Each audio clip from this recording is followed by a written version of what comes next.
I came from the Tohono O'odham Nation reservation where I grew up as a youngster, a little boy, up until I was around 18 when I started running around doing whatever I was doing, drinking and smuggling, doing all this stuff that I shouldn't have been.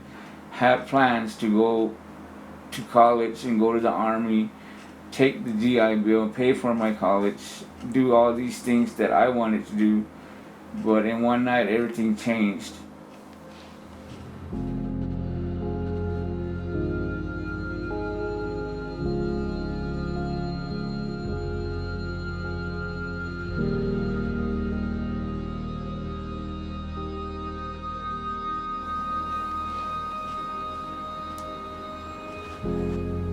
They said he stabbed me 8 times, then came back and stabbed me another 9 times.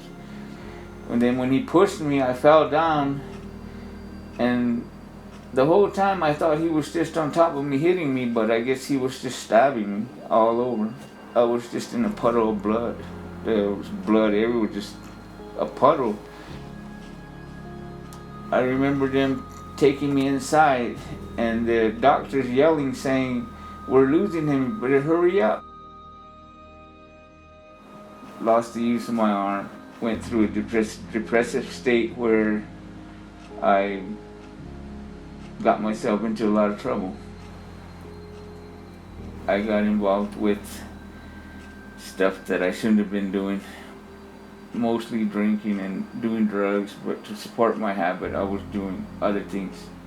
I've been in and out of prison most of my adult life. I got almost 20 years added up, but the most I did was probably 7 years straight.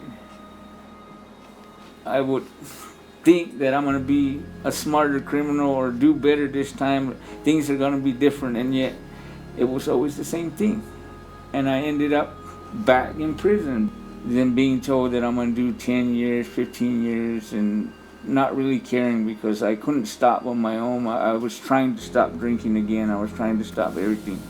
But it seemed like prison was the only answer for me. I was just losing everything, and now it came down to me losing my freedom. But I just had in my mind that, you know what, if this is what it's going to take for me to stop, then I don't care.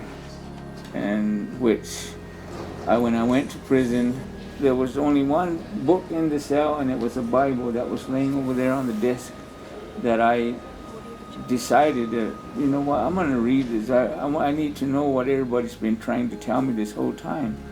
So I picked it up and I started reading.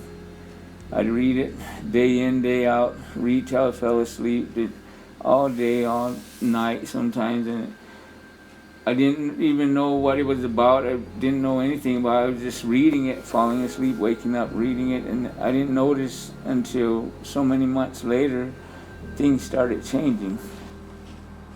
You know, slowly, like, starting to feel better about myself, I started to exercise and lift weights, and then, you know, seeing the drawing, I started to do the drawing because I really, you know, felt good about myself, and I wanted to. Now this is what I'm doing now. It's trying to better myself, drawing and working out and going to church and reading the Bible, because I know that that's what really helped me.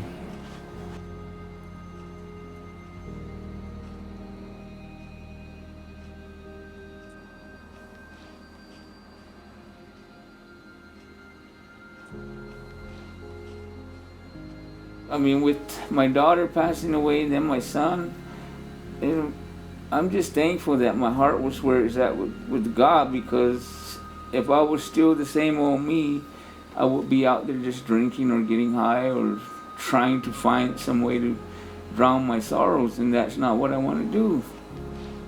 Now I'm working, mostly janitorial work.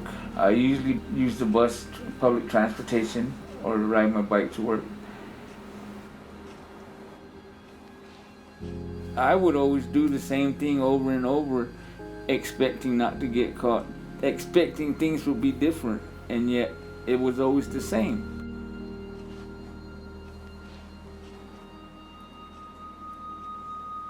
insanity is real. I mean, it's real. It's not just what people say. It's real.